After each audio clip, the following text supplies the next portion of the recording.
number 11 for me at Michigan.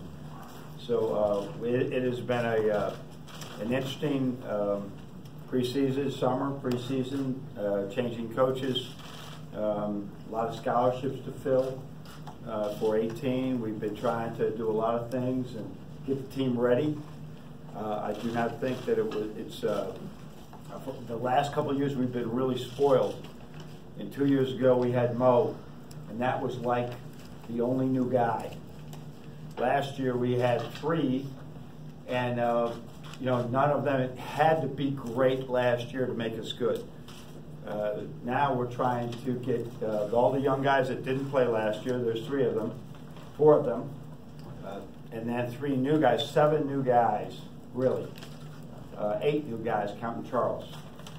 And what I'm remembering right now, that when you're on the scout team, when they're freshmen, or especially on the scout team, they're not as accountable. We're watching the other guys. So there's Charles and Austin have to make big improvements where they showed great flashes of talent last year. Maybe fundamentals weren't emphasized enough with that group.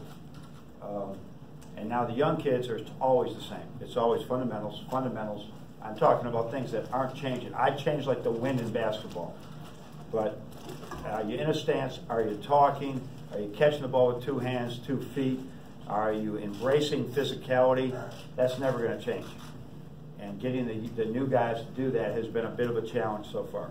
So we just keep working at it and working at it. I think we've had just average practice. Intensity in practice is really good. It's really good.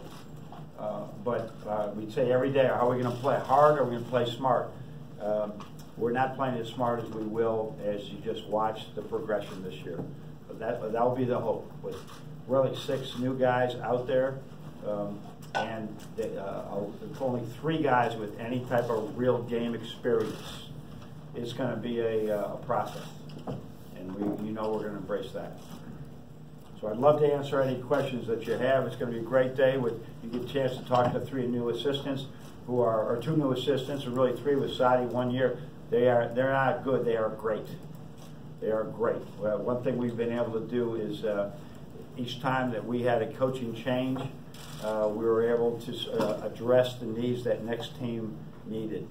And I think we've hit home runs with all 3 of these guys in the last 2 years. And I think you'll see that as we make progress. So that's good. Attitude's been good by everybody on the team, and we're just trying to get better. But we're not very good right now. But we'll continue to grow. If you guys can just remember to help me with the microphones if Daly one starts off. Coach, you knew you were going to have Xavier Simpson and Eli Brooks on the roster. What made you decide it was necessary to go out and get a grad transfer point guard? Just flat out inexperience, really. We had Xavier last year, playing 5 or 6 minutes a game, and Eli coming as a freshman. If there was an experienced player that we felt that was a Michigan fit and was a guy that had a lot of experience, we thought we'd just better be sure. And so we were really feeling. I think it was even before DJ left that went pro that decision was made, and it was we said we got a pretty good front line, I think, coming back here, and let's make sure we have that quarterback, that guy, and let the cream rise to the top, and they're really competing. Right down in front with Casey. Casey Campbell, G1 NBC Sports. Hi, John. How are you? Hi. Wanted to ask you about the Big Ten schedule this year, playing 2 conference games in December. What do you think about the changes this year with the conference tournament? Well, it beats the idea that we're going to try and squeeze 18 games into just January and February. I think we're also cognizant of having some type of break at Christmas time for these kids. Our schedule, some guys here have been longer than I've been here, but I can't imagine a tougher Michigan schedule ever than we have right now. I think when we got here 10 years ago, we were playing on an average of 18 or 19 BCS games. This is like 24 or 25 BCS games. And we got 5 in a row, and probably, depending on what happens in Maui, we're going to have 7 or 8 done before Christmas. So it is what it is. Everybody in the league has to do it. I do like the idea that you go into 20 eventually, and having these games for us to get UCLA and Texas to go home and home is not an easy thing. And every year you're always struggling. How can you get that quality opponent on Saturday in December when they've already played an exempt tournament? So I think this is really good. We can get better games here at Chrysler and certainly be challenged on the road. Thanks, John. Right over here, Ethan. Austin Davis has flown a bit under the radar. What role do you expect for him this season? We're hoping right now he's one of the three bigs. I would say right now John Teskey has probably played better than him at this point.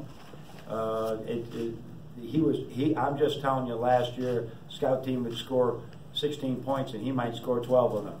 Right now, accountability and defense and all these things are other things that he's got to get better at.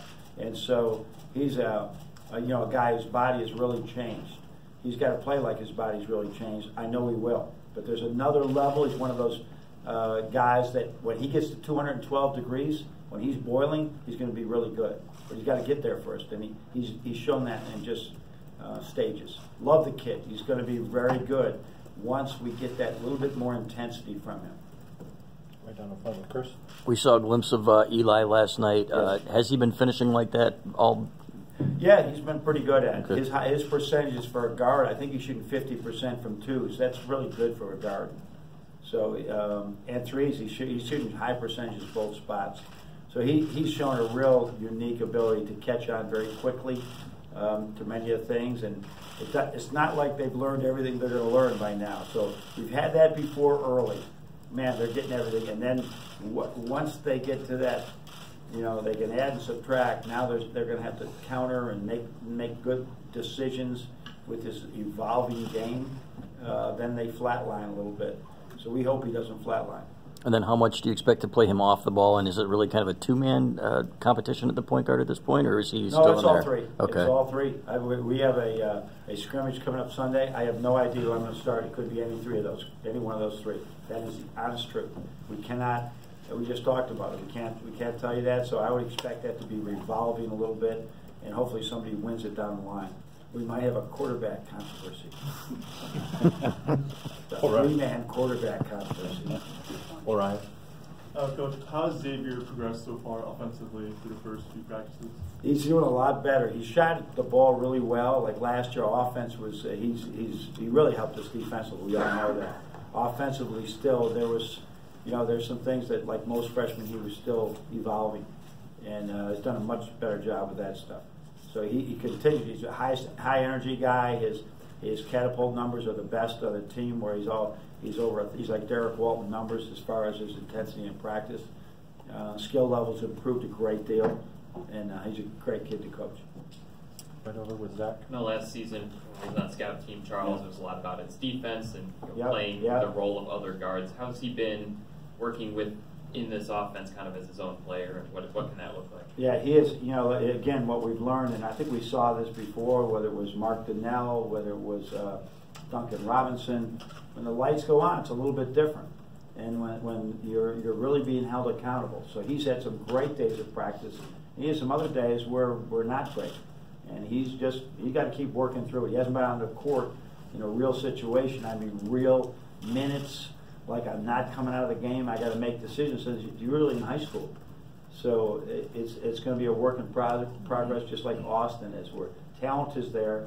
Now, am I going to be able to do the things to win games?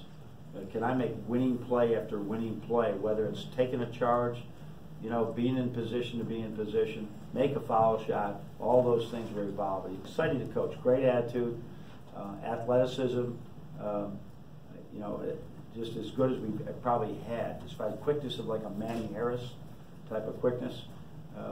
But at the same time, when you got all that, it doesn't make a difference. If you're not in the stance and you're not in the right position, the players are really good, and you're not going to be able to. You can't rely on only athleticism at this level, is what I'm saying. Right down here, John. Coach, you talked about this team growing. Is there anything that you can take from last year hitting a low point and then finishing as strong as you did to kind of apply to this group? Yeah, I anticipate this year will, when you're in with a 31-game season, I am certain, and I hope I'm not being the Debbie Downer here with this thing. I'm just saying that it is our early schedule. We're going to be hit with stuff, and we just got to say, okay, it's part of the process. We're not going to keep thinking about it. Remember last year? You can't be saying that. You got to be you got to understand it. It's part of the process. But with this schedule and with the youth on this team, we'll get three guys, right, and then X, who played 6 minutes a game, that really have ever walked out on that court in a Michigan uniform and played any type of minutes. You're going to have to be patient and watch it. I hate it that we continue to try to rebuild or reinvent or every year, but it's been pretty much, except for a couple of years, it's been the story. And sometimes we'll be more equipped to win early, and sometimes we won't be. Right in the middle of Kevin. Mo went through the NBA evaluation process last year. How did that affect them, and have you seen him bring back anything positive from that process? Oh, there's a lot of positives. He's really worked hard. He's confident he can play in the NBA, and he wants to play very badly, and he's worked really hard. At the same time, this is last year, and the NBA is last year. Now he's hunted. He was not. I don't think he was hunted a great deal last year. Now he's going to be hunted. He's going to be double teamed. He's got a lot of attention. In the last 7 games, people switched every ball screen because he could shoot. In the Oregon game, he was not a huge factor in the Oregon game. Huge factor in the Louisville game. There were games he was huge in, and there was games that DJ playing the 5-man is why it was one of the reasons we were pretty good. So there's a whole each year you're going to get their best player, and they're going to have strategies for you. So I know he's willing to take on that challenge, and again, he's a great kid to coach, and we'll find a way to help him achieve his goals here of winning at Michigan, right? And the NBA will take care of itself. Right down here with Steve. John, we saw what winning the Big Ten tournament meant to your team last year as they went on the run. What does that championship now mean to this team? Oh, I don't think probably not a lot. You know what I do? We've got some banners up there. Now it's all new thing. I think that, there's a story there that we all can learn from. Because we were, like I said, we were playing so well. We could make this great story about the plane incident and the whole deal, but we were playing really well in February, and we were due to do it. We had gone through the typical. I mean, with 31 games, there's ups and downs in every season, and you hear every kid or coach say at the end of the season, we had our ups and downs. Yeah, in 1976, probably Bobby Knight had no ups and downs. I think, they won it all and were something in zero, right? There's going to be ups and downs, and we have to understand that, but there's not this rainbow waiting at the end. You got to earn that rainbow. You got to do that. So I don't want them to hold that back and think, all right, we'll just turn it on at the end, even though we're going to go through some stuff this year. And we're going to have to stay strong and get better and not point fingers. I'm going to have to be very positive as a coach so we can grow. Right in the back with Andrew. Hey, Coach. We saw John Teskey in little glimpses last year. At times he looked maybe overwhelmed. Yeah. Where would you say his confidence is, this year compared to last year? Is there a difference? Well, his confidence was not great last year, obviously, and he has much improved in that area. He's not walking out there, as Swaggy John right now. I'm telling you that. He's going out there but he's much better. He can shoot the ball. He gets a hook shot. He's still reacting a little bit slowly to some of the stuff that he has to do as far as being quicker off his feet and using that 7-1. But very skilled player, and he needs that. He and Austin are very similar, and they're very comfortable being comfortable. We want them to be uncomfortable, right? Be comfortable being uncomfortable, and just continue to just play it. We got 3 of them. Play as hard as you can. You don't have to. It's not high school anymore where the coach is saying, "Don't get in foul trouble. Save yourself."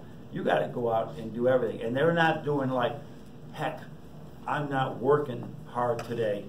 No, they don't know yet how to play really, really hard, and that's our job to teach that in practice and in games.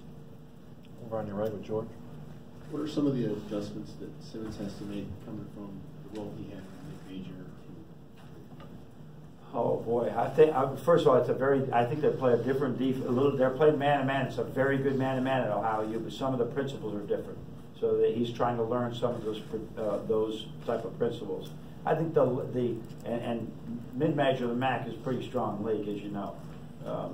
But maybe the length and the size of people a little bit is something he's adjusting to. And I'm talking about people in the gaps and the whole idea. And it might just be 1 inch or 2 inches, but it doesn't really make a difference. You know, whether the center is 6'8" or 6'9" or 6'10" or 11, or the wing is 6'6" or 6'7". So he just keeps working at it every day, and he's right in the hunt right now. But none of those guards came in and said, "Okay, I'm the guy," and they've just won the job. And maybe it's because they play so hard against each other. Really, I mean, there is a war going on out there every day, and it's really good. Brendan? Last year, for the most part, it was injury-free set rotation that never really changed. Do you suspect this year, more different starting lineups, things like that, a lot more kind of separation? Well, we're hoping that the injury bug has stayed away. It was more normal for many years in my coaching career not to have any injuries. And then all of a sudden we went through 3 or 4 years of it that you couldn't write that script. The 3 NBA first-rounders out for the season in a row. And so last year we were very blessed and we need that. But there's a couple of positions, we get an injury, it's going to be a long season. So we don't have that type of depth right now. So we're staying away from even talking and thinking about it. But even beyond potential injuries. Oh yeah, no, I expect that. Derek was going to play 35. That's right. Play 35, yeah. And so on and so forth. Yeah, I think I think they will be throwing guys in there in the rotation. It depends on what's happening right now with film, with them watching and saying, okay, who's gonna make that adjustment now, right? You're not running that lane hard enough. You're not sprinting back on defense. You're just getting back on defense. And we say it for 21 days and they're still not doing it. Then okay, you're going to have to sit.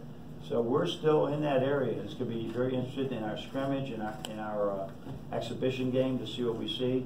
We're going to have an inter-squad scrimmage next week as well. It will come forward, and then, as we've seen in the past, in the middle of the season, we just got to make a change, right? If somebody else starts getting better in practice. Over here with Tom. John, this question is not about your players, but more focused on you. 10 years now. 10 years. 11 years. This is number 11. Number 11 time I've been. Okay, and next to Izzo, you probably had the longest standing going on right now. Matt Painter is a little longer. Okay. How's this all worked out? Maybe those pleasant surprises, maybe the unexpected challenges. Kind of give us your evaluation. No, it's worked out. It's a bit of a even with the in times when we had the injuries or we didn't make the NCAA tournament. No, it's been everything I could dream of. To coach at a place like Michigan, get to the NCAA tournament, almost win it all, graduate our guys, and have all these guys, drafted in the NBA, playing in the NBA. I mean, and being in Ann Arbor, I mean, it was it's been a tremendous opportunity for me to grow as a coach and to coach at the greatest university in the world. So I would give it a 10, right? I would give it a 10. I would do that. It's been incredible. Right in the right corner with TV. Yes. I think you stood there last year and said you worked on defense like 500% more in the offseason this year. Was there anything else you focused on this time around? Maybe not to that extent. We're right now, we're trying to do everything. Seriously, right now, we are averaging everything, and we're not great at anything. And I know, this is our 16th day of practice. We had some time. There's just a lot of stuff we got to continue the habits that we got to create to do what we do. And I know you probably don't think it's that complicated. It is complicated as far as just getting fundamentals so that they are unconsciously competent of playing, that they don't have to think about it. Right now, we have a lot of the old paralysis by analysis, guys thinking too much, but they got to be able to think to play basketball. College basketball pro, you got to be able to think and look at the game and make the right plays. Right on the left here in the back, Mark. Hey, Coach. Keeping with the theme of defense and carrying over from your comment about sentence coming over from the man. there is a perception that you have a defensive coordinator. That you had one Yeah. last year in Coach Yep. Donlin, and you got one here in Coach Yak. Number one, is that accurate? Yeah, I would say it would be accurate. That he's the voice of the defense. He's going to be the voice of the defense, and I think it makes our offense better. That I can concentrate more on the offense, knowing he's there. But all the stuff that we're doing, he's going to get all the credit. But what we're also trying to do is he's got to know our players. He's got to learn our players, and that we discuss it all the time.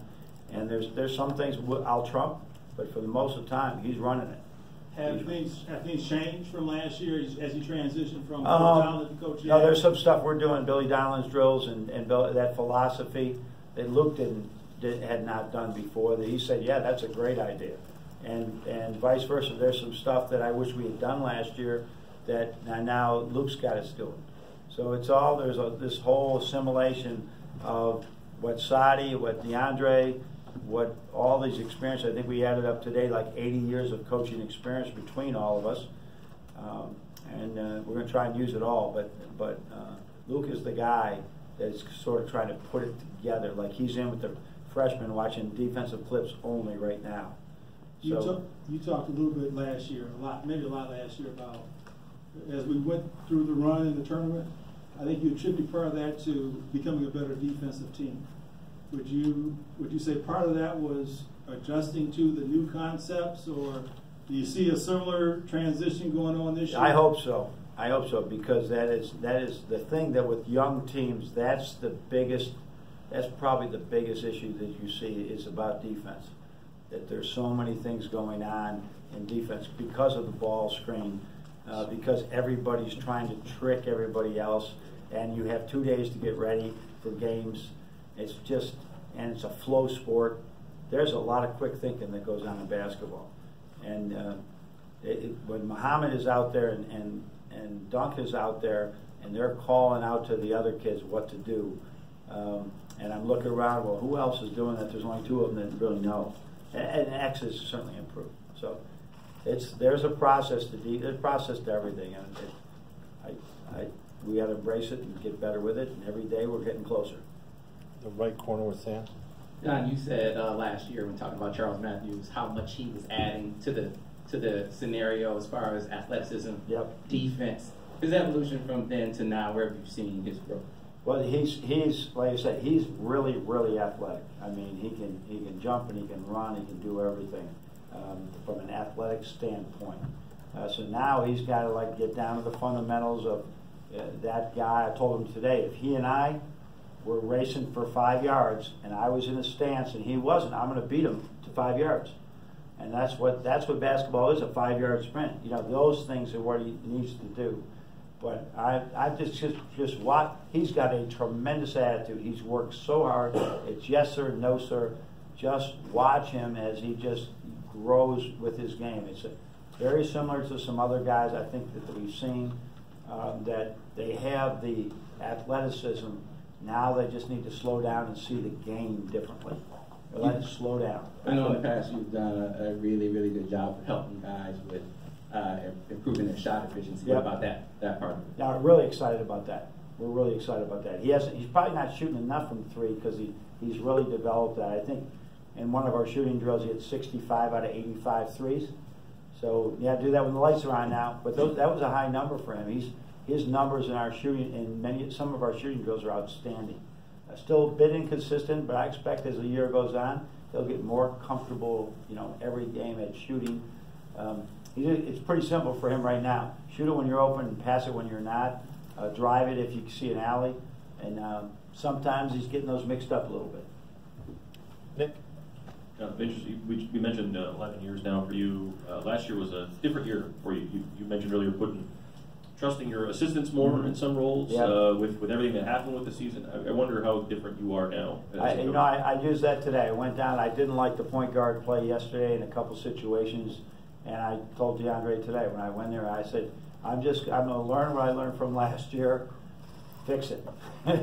You fix it, right? And you're a really good point guard. You know what to do. We need to fix some of the pivoting issues, some of the issues where they're not attacking the basket and the ball screen.